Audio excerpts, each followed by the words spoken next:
It's February 16th, and on this day, American Bill Johnson avoided crashing to win gold. Boston's Ted Williams crash-landed, but saved his soul. And Jordan Spieth crashed out of a PGA Tour event, but in so doing, ended one of the dumbest rules in golf. Those stories, plus a non-sports fun fact at the end about cheese and babies. I'll get started right after this. Let's start with what happened on this day in 1984, when American Bill Johnson did something that no American had ever done.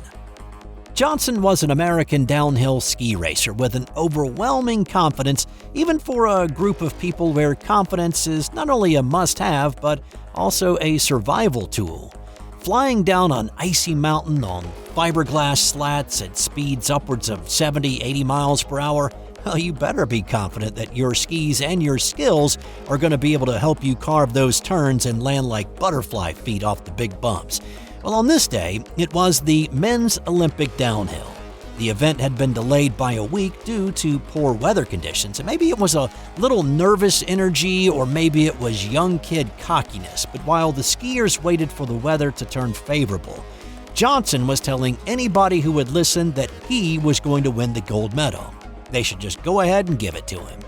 He didn't need reminding that no American had ever won gold in an Olympic downhill event, and the downhill was one of the original events going back 60 years, but his confidence did not completely come out of nowhere.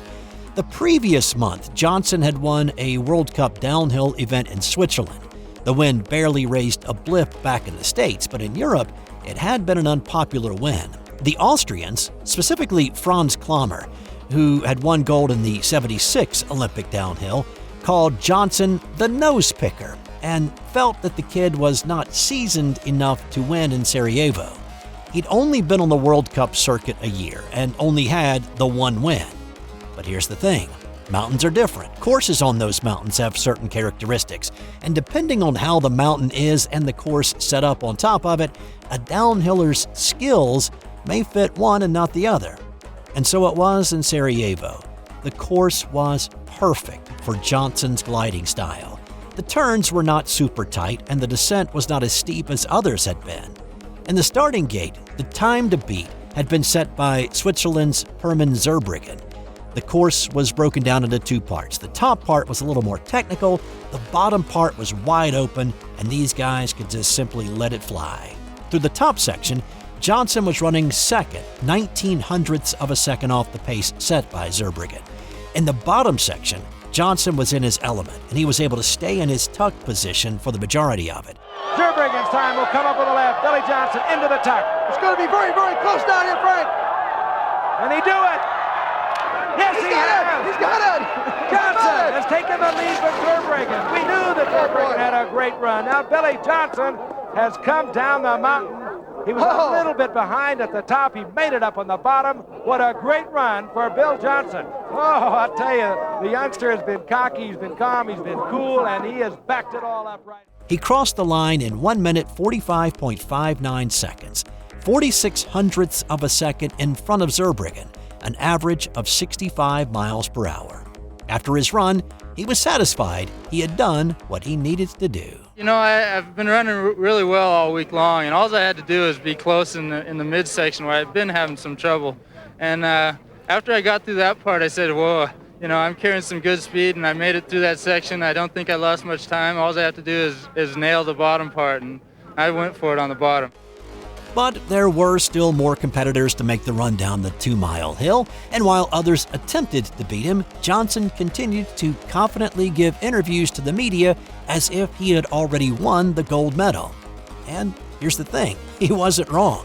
2 other skiers were faster than Zurbriggen, but nobody else was faster than Johnson on this day as he became the first American downhiller to win gold at the Olympics.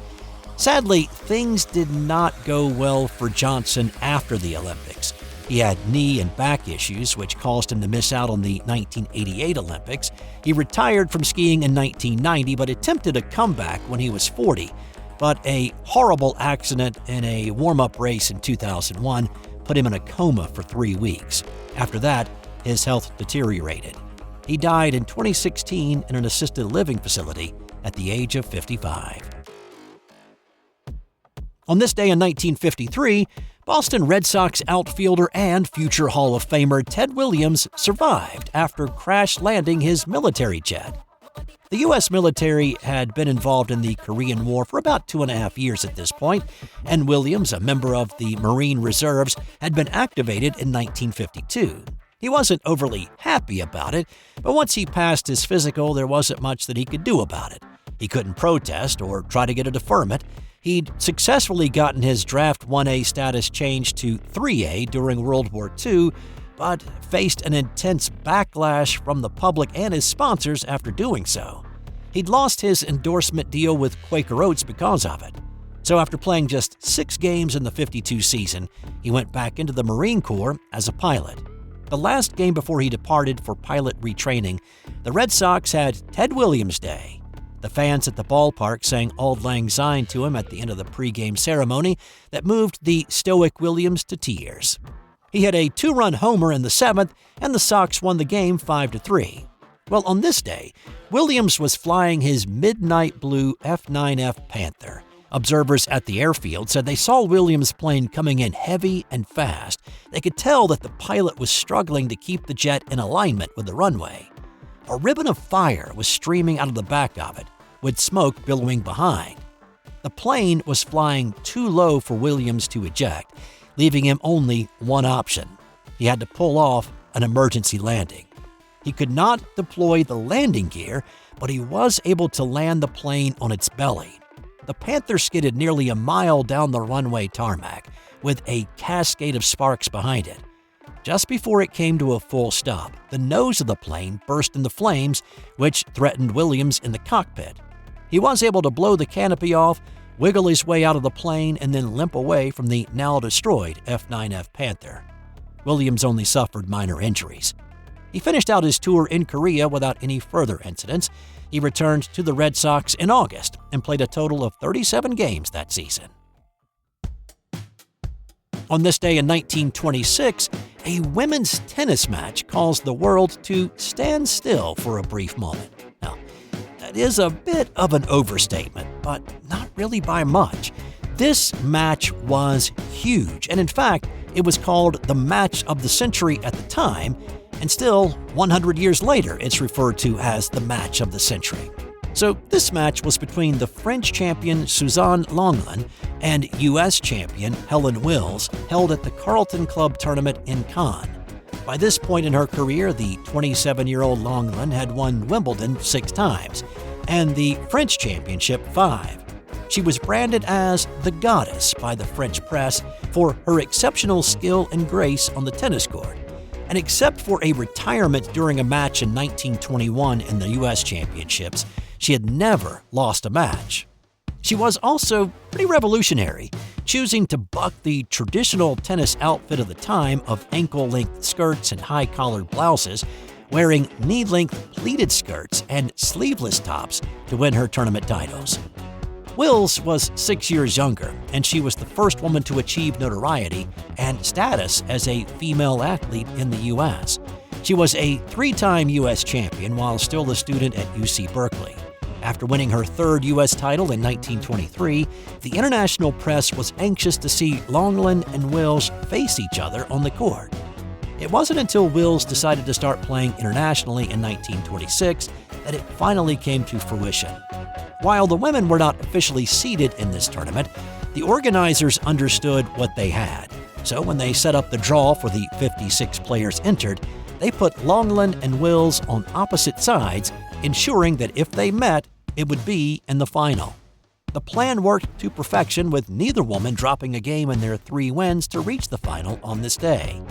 This match was so highly anticipated that after the semifinal matches, more seating area needed to be constructed, bringing the total to 6,000. Every ticket sold, even though the price was 6 times that of the men's U.S. Championship final ticket price. The King of Sweden was there, a prominent Grand Duke of Russia attended, and an Indian Raja was also in attendance. Lenglen took the first set 6-3, but Wills was giving her a much harder time than anticipated, leading Lenglen to take sips of cognac during changeovers to calm her nerves. There was some controversy in this match. In the second set, Lenglen led 6-5 and had a match point when a shot by Wills was called out. A crowd stormed the court until it came to light that the ball was actually in and the out call had been made by a courtside spectator. Fans were returned to their seats and the match played on with Lenglen winning the second set 8-6. Lenglen carried her unbeaten match streak to 182 with that one. It was hoped that this would be a rivalry that fans would be able to enjoy for years to come, but this would be the only time the two would play each other. Wills suffered a ruptured appendix during the French Open later that year, which sidelined her for the rest of the season. Lenglen won the French, and then she turned professional, which at that point excluded her from any of the Slam tournaments. Wills went on to win 19 of her next 24 tournaments before retiring in 1938. On this day in 2005, the NHL officially called off the entire season. The league had not played any games yet due to a lockout that started on September 16th after the players rejected the owner's offer of a salary cap. The cap would have been linked to league revenues. It was called the cost certainty offer. League owners maintained they were spending about 3/4 of all of their revenue on player salaries, which was a greater percentage than any other professional sports league, and that the league had lost about $270 million in the 2002-2003 season. Player rep Bob Goodenow called those figures hogwash, and he rejected 6 offers and counter-offers by the league. They nearly got to an agreement on the 14th when the players proposed a salary cap as long as it wasn't linked to league revenues. The owners countered with lower numbers, but still linked to league revenue, and the players rejected it. After another round of offer-counteroffer, it was clear that the two sides were at an impasse. When the drop-dead time passed, the season was canceled. About a third of the players in the league had gone to Europe to play in a variety of leagues with clauses in their contracts to come back to the States if a deal was reached. Well, on this day, those guys could finish out their seasons in Europe with the NHL season shut down.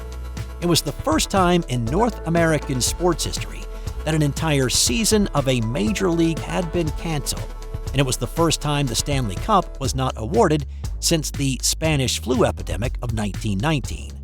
The cup is engraved with 2004-2005 season not played.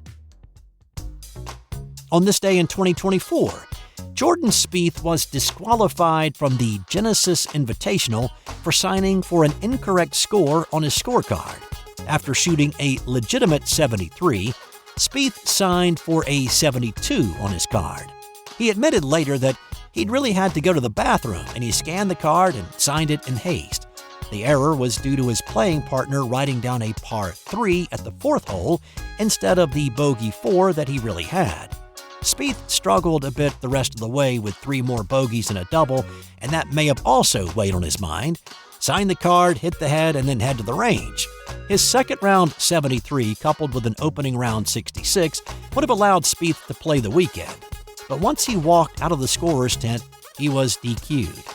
It shone a spotlight on one of the dumbest rules in sports, and while the PGA Tour was not interested in getting rid of the rule, Spieth's situation led to an amendment.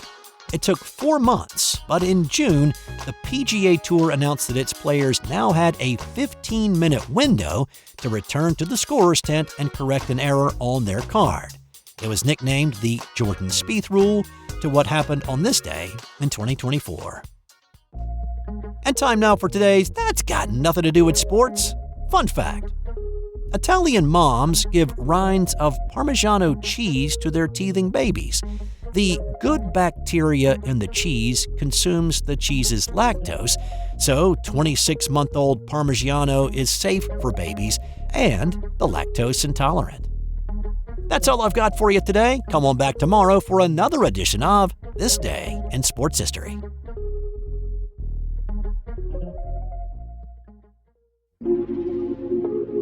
This has been an original Thrive Suite production.